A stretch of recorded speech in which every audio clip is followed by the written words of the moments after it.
tell me a little bit about Lonnie or Lorenzo and what we know. Yeah, so Lonnie's legal name at the time was Lorenzo Okaruru.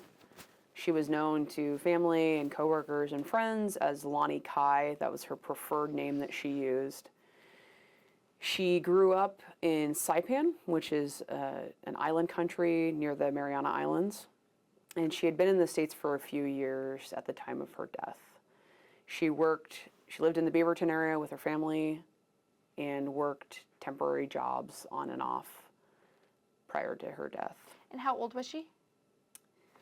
20... Was it 28? I think it's 28. She was born in 73 and died, yeah, she's 28. So let's talk about how we found Lonnie, how she died, and what we know. Early morning hours of August 26, 2001, a property owner in the rural area at the time, it's a little more populated now, but Farmington Road in Beaverton or Hillsborough area, called because they had found a person they believe was deceased on their property. And so someone from the family was out, I think she was jogging on the property and came upon someone near some bushes. At first she thought they may be like a houseless person that was sleeping, and then got a little closer and saw that the person who was Lonnie had some pretty significant injuries to her face and believed that she was deceased. And so went inside, and the family called police. So take me into what happens next. You know, what did the medical examiner rule as her cause of death? Like, what did we know following her death? Yeah, so her remains were taken for an autopsy, and she died of blunt force injuries and strangulation. And we know that early on, detectives were out trying to gather information and piece together who she was with in the last moments leading up to her death and who she associated with, who may have been responsible for killing her. Can you tell me about the last final hours of her death? Yeah, so we know from interviews with family that she was picked up by someone. We don't know who that is. It was not uncommon for her to go out later at night, around 9, 10 o'clock at night, and she would often call for a ride from a friend or something. She did not have a car of her own that we know of, and so she would often call people for rides. And those people would usually just pull up out front or around the corner, and she'd walk out there. So we know from talking to family that she had planned to be picked up by somebody. We do not know who that person is. We would still love to talk to them to figure out who Lonnie may have met up with afterwards, or where they left her after they picked her up. We know she went to a 7-Eleven store that was near her house. It's not there anymore, but there used to be a 7-Eleven at Cornelius Pass and TV Highway.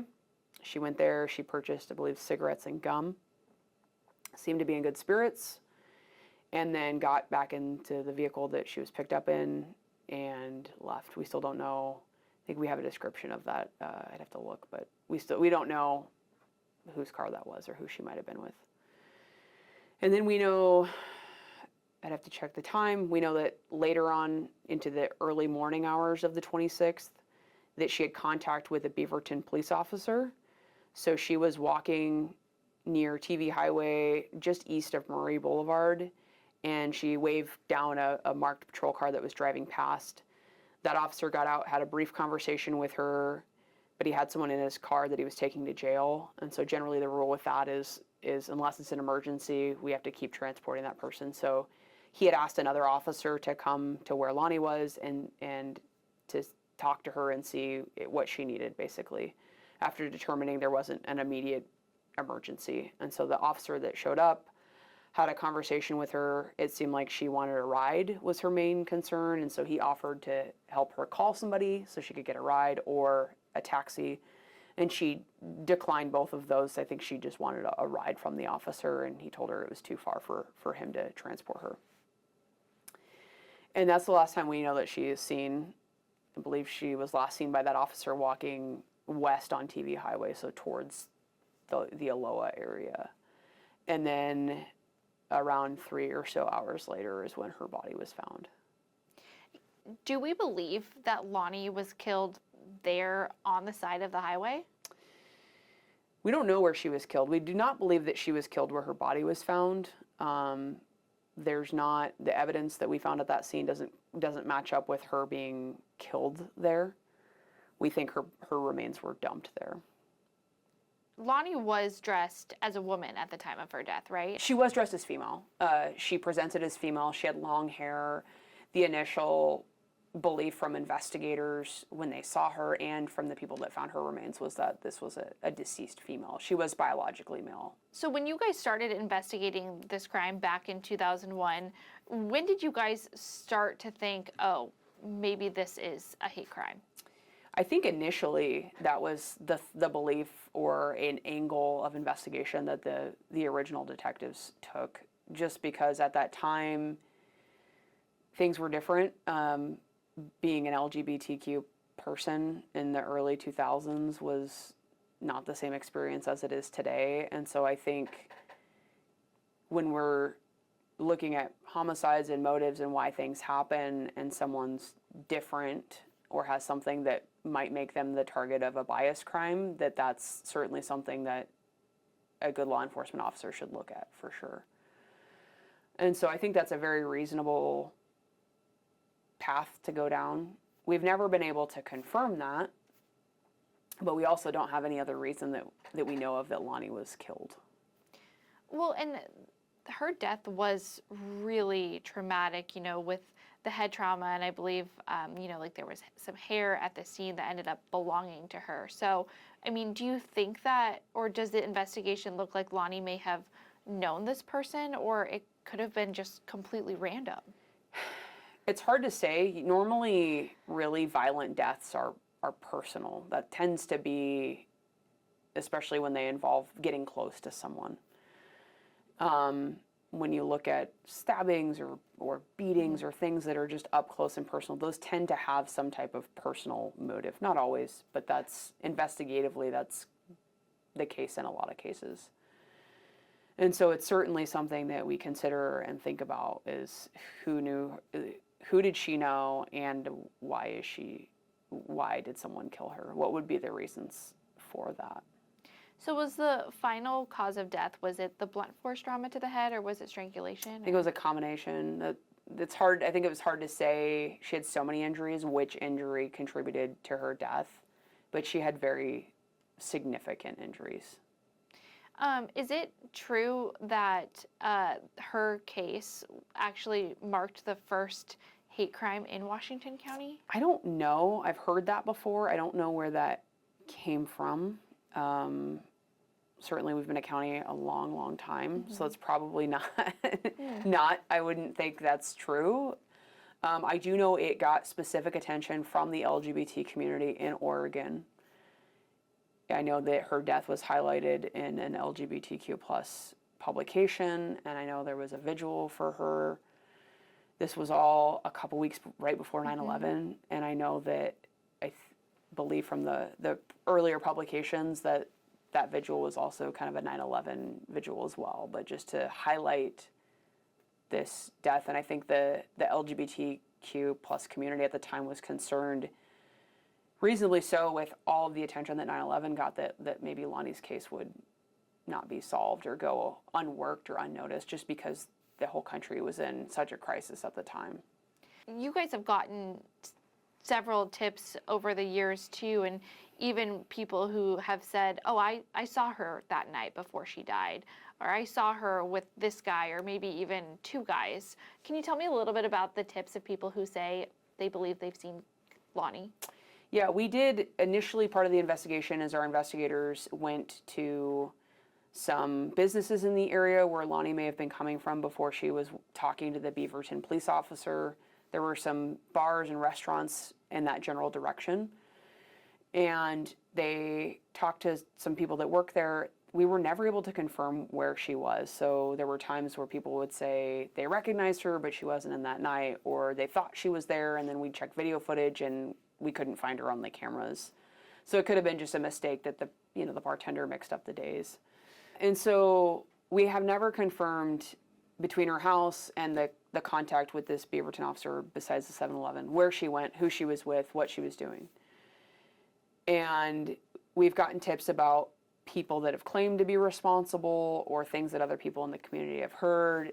And that was all surrounding the following weeks and months after her death. And we've thoroughly investigated those. There were basically two different, one of them was a person that we got tips on the community that had admitted to being involved. The other person came from another informant, and it was more, again, secondhand, third-hand information about these people being involved. And so one of the people, we did a lot of work to confirm whether or not he was involved, and we have never been able to confirm that he was involved. We've done DNA testing, we've done polygraphs, we processed a vehicle that he owned, and we found no evidence to support that he was involved in her death.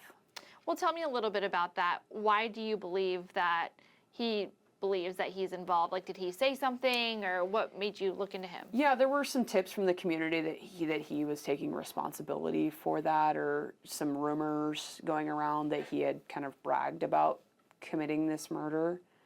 But again, we took multiple steps to rule him in or out, and we have not found any evidence, physical evidence, or otherwise, to support that he is the person responsible. He also had a belief system that was biased towards certain groups of people, not specifically LGBTQ, but there was some information that he may belong to a group that has some biases against people. But we were never able to confirm that he was responsible for killing Lonnie. But you've also never, have you been able to talk to him? We have talked to him. He denied being involved. Okay. Yeah, we talked to him back during the original investigation. I think we talked to him more than once, and he always denied being involved. And he is now deceased. He died a few years ago. What about the other guy who you have not been able to get in touch with? Yeah, so the other two people involved, again, is a tip that came in from the community that these two people were involved in killing her. And we interviewed one of those people, and he was very adamant that he was not involved and had no idea why his name was brought up and those kind of things. One of the other people we've never been able to interview. From best we can tell, he is not in the country any longer. So he is not, I think we got that tip in 2003, and by the time we identified him and tried to track him down, we went to several residences, and we've never been able to locate him or even have information that he's had any type of police contact in the last 22 years. So was there anybody who saw something that night that called in that said, hey, I saw a car doing something weird on the highway, or anything like that over the years? There was someone that lived in the area that saw a vehicle near or adjacent to where Lonnie's remains were found.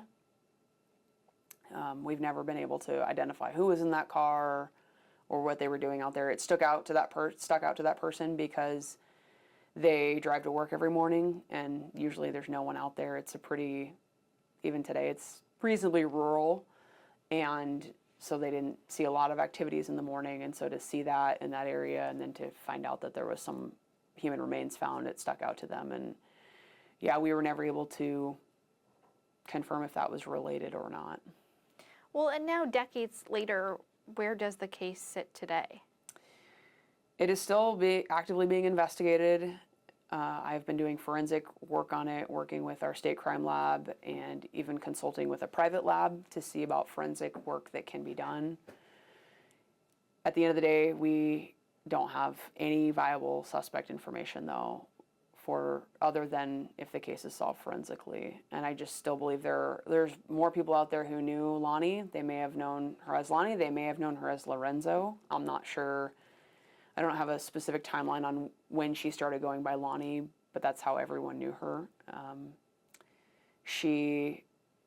We still don't know who she spent time with, who the really important people in her life were. We've talked to some of her friends and some people that used to work with her back when she first passed away, but I've never felt like from reading this case file there's a complete picture of all the people in her life and who was really important to her. And I'm not sure why that is. if there was some hesitation just because Lonnie was LGBTQ+, and again, it was not as common and people were not able to be as open and be accepted as they may be today. And there's not the digital evidence component that we would have in a homicide now. We have social media, we have phone records, we have all kinds of things that can help us figure out who a person was communicating with. And we did have some of that information available. We had phone records and an old-fashioned handwritten address book with some phone numbers in it, but we still don't know who picked up Lonnie that night, who she was with, or just the important people in her life that she even may have been with. Was there any sign of a struggle with Lonnie? Like, did she try and fight back? She did not have a lot of defensive wounds on her that you might expect for the level of violence that she went through. So what does that tell you? It tells me a couple of different things. Either she was not able to defend herself, so either she was incapacitated or being held back or suffered some injury that, like I said, incapacitated her, or that there was more than one person involved, but we just don't know. There's a lot of unknowns in this case about, like I said, who she was with, exactly how she died, because she had so many significant injuries. And the majority of that was like to the head. Was there any like arms or anything like that, or? I'd have to look. A lot of the injuries though were to her head, face, and neck. Okay. Yeah. When you like step away from this case and you go live your life or you go work on something else, like what stays with you about this on a human level? What really stays with me is that, you know, Lonnie, this has deeply impacted Lonnie's family. Some of her family are still Oregonians.